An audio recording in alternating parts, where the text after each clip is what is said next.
ओम तदेव लग्नं सुदिनं तदेव ताराबलं चंद्रबलं तदेव विद्याबलं देवबलं तदेव लक्ष्मीपते तेंग्रीव स्मरामि। प्रिय दर्शकों नमस्कार, बहुत बहुत स्वागत है आपका। मैं आचार्य पंकज शास्त्री, आप देख रहे हैं ज्योतिष का विशेष कार्यक्रम। और ज्योतिष के विशेष कार्यक्रम में आज हम चर्चा करने वाले हैं गृह प्रवेश के शुभ मुहूर्तों की। जनवरी और फरवरी महीने में यदि आप गृह प्रवेश करने जा रहे हैं तो कौन कौन सी तारीखें आपको प्राप्त होने वाली हैं। इन 2 महीनों में गृह प्रवेश से संबंधित कौन सी बातों का आपने ध्यान रखना है। प्रिय दर्शकों, यहाँ पर हम आपको तिथियां, वार, नक्षत्र सब बताने वाले हैं, लेकिन समय हर क्षेत्र का अलग अलग होता है। जरूरी नहीं है कि जो समय हमारे क्षेत्र में होगा वो दक्षिणी भारत में भी होगा या अदर यूट्यूब की वीडियो कहीं पर भी जा सकती है, इसलिए समय हम यहाँ पर नहीं बता रहे हैं। प्रिय दर्शकों, गृह प्रवेश से संबंधित वैसे हमने वर्ष 2025 की वीडियो अपलोड कर दी है, जिसमें बहुत सारी जानकारियां हैं, अच्छा रिस्पांस भी है आप लोगों का, तो सारी जानकारियां उसमें बताई गई हैं। कुछ बातें यहाँ पर भी बता देते हैं। गृह प्रवेश के लिए यदि हम महीनों की बात करें तो जनवरी और फरवरी, इन 2 महीनों में जो माह होंगे हिंदी महीने के अनुसार वो होंगे माघ और फाल्गुन, और दोनों ही महीने गृह प्रवेश के लिए शुभ होते हैं। माघ भी शुभ होता है, फाल्गुन महीना भी शुभ होता है। और ये आप सभी जानते हैं कि गृह प्रवेश हो, भूमि पूजन हो, मुंडन मुहूर्त हो, विवाह संस्कार हो, इसमें विशेष रूप से सौर माह का विचार किया जाता है। सौर माह यानी संक्रांति से संक्रांति का जो महीना होता है। 14 जनवरी मकर संक्रांति से उत्तरायण प्रारंभ, माघ माह प्रारंभ हो जाएगा। 14 जनवरी से लेकर के लगभग 13 फरवरी तक जो महीना रहेगा माघ का रहेगा। उसके बाद 14 फरवरी से लेकर के 13 मार्च तक का जो महीना रहेगा वो फाल्गुन माह रहेगा। तो माघ और फाल्गुन की यहाँ पर चर्चा हम कर रहे हैं। प्रिय दर्शकों, इन सब के बीच वारों की भी बात कर लेते हैं। आप सबको ये भी विदित है कि सोमवार, बुधवार, गुरुवार, शुक्रवार और शनिवार गृह प्रवेश के लिए विशेष रूप से शुभ होते हैं। शनिवार भी गृह प्रवेश के लिए शुभ होता है। वहीं जिन वारों को वर्जित माना गया है वो है रविवार और मंगलवार। मंगलवार और रविवार को गृह प्रवेश नहीं किया जाता है। तिथियों की बात करें तो आप सबको पता है शुक्ल पक्ष, कृष्ण पक्ष की लगभग सभी तिथियां ग्राह्य होती हैं। कृष्ण पक्ष की त्रयोदशी के बाद जो है तिथियां नहीं ग्रहण करनी चाहिए, और विशेष रूप से रिक्ता तिथियां छोड़नी चाहिए। रिक्ता तिथियां, चतुर्थी तिथि रिक्ता तिथि होती है, नवमी तिथि रिक्ता तिथि होती है, और चतुर्दशी तिथि जो है वो रिक्ता तिथि होती है। तो इन 3 तिथियों को तो छोड़ना ही चाहिए।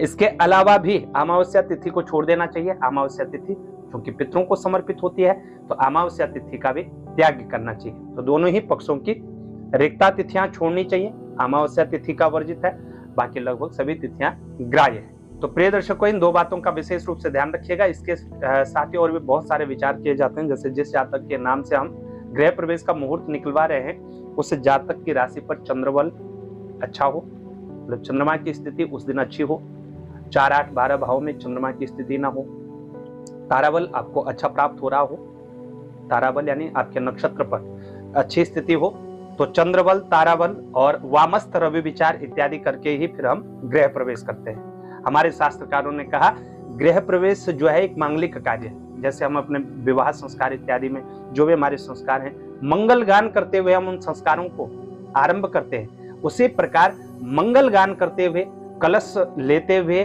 गृह प्रवेश करना चाहिए। नव गृह प्रवेश करके उसमें फिर विधिवत शास्त्र विधि के द्वारा पूजन करवाना चाहिए। वास्तु का विशेष रूप से पूजन होता है गृह प्रवेश में। वास्तु पूजन करके फिर अपने क्षेत्र परंपरा के अनुसार, जो भी आपके क्षेत्र में परंपरा है, कहीं पर भगवान श्री सत्यनारायण की कथा की जाती है, फिर यज्ञ किया जाता है, कहीं सुंदरकांड का पाठ होता है।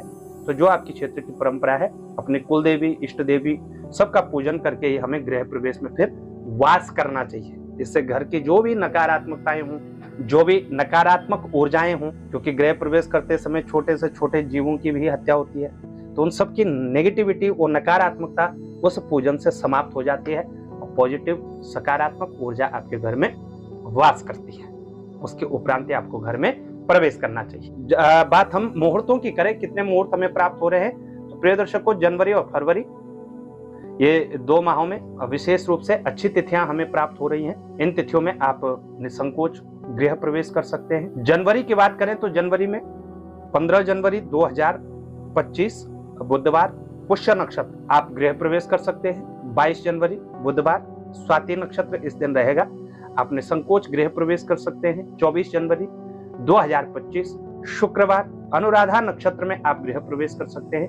प्रिय दर्शकों, इस दिन भद्रा व्याप्त रहेगी, लेकिन भद्रा का परिहार है, इस बात का भी जरूर ध्यान रखना चाहिए, क्योंकि कई लोगों का फोन आता है पंडित जी इस दिन तो भद्रा है। भद्रा को लेकर के एक स्पेशल वीडियो बनाएंगे, लेकिन इससे पहले छोटे से शॉर्ट फॉर्म में आप समझ लीजिएगा, चंद्रमा कौन सी राशि में संचरण करते हैं इस पर बहुत कुछ निर्भर करता है कि भद्रा कौन सी है। यदि भूलोक की भद्रा है तो भी त्याज्य मानी जाएगी, यदि पाताल वासनी भद्रा है तो त्याग नहीं है, और यदि वो स्वर्ग लोक की भद्रा है तब भी उसका भूलोक पर कोई प्रभाव नहीं पड़ता है। तो इन सभी बातों का भी ध्यान रखना चाहिए। सिर्फ नाम से ही कि इस दिन भद्रा है, इस दिन नहीं करना है, इस बात का भी हमें ध्यान रखना होता है। 24 तारीख को आप अनुराधा नक्षत्र और शुक्रवार के दिन गृह प्रवेश कर सकते हैं। 31 जनवरी 2025 शुक्रवार शतविषा नक्षत्र में आप गृह प्रवेश कर सकते हैं। तो जनवरी में आपको 4 तारीखें प्राप्त होती हैं, 4 तारीखों में आप गृह प्रवेश कर सकते हैं। वहीं फरवरी की बात करें तो फरवरी में आपको 5 तारीखें प्राप्त होती है। 7 फरवरी 2025 दिन रहेगा शुक्रवार, रोहिणी नक्षत्र में आप गृह प्रवेश करवा सकते हैं। 10 फरवरी 2025 सोमवार का दिन है, नक्षत्र होगा पुनर्वसु नक्षत्र, आप गृह प्रवेश कर सकते हैं। 15 फरवरी 2025 शनिवार उत्तरा फाल्गुनी नक्षत्र होगा, आप गृह प्रवेश करवा सकते हैं। और 19 फरवरी बुधवार स्वाति नक्षत्र में आप गृह प्रवेश करवा सकते हैं। वहीं 21 फरवरी 2025 शुक्रवार का दिन है, अनुराधा नक्षत्र के अंतर्गत आप गृह प्रवेश करवा सकते हैं। ये जनवरी और फरवरी की तिथियां हैं। प्रिय दर्शकों, इसके लिए आप व्यक्तिगत रूप से जरूर मुहूर्त निकलवाए, व्यक्तिगत रूप से आप मुहूर्त निकलवा करके ही गृह प्रवेश करें, ये हमारी सलाह है।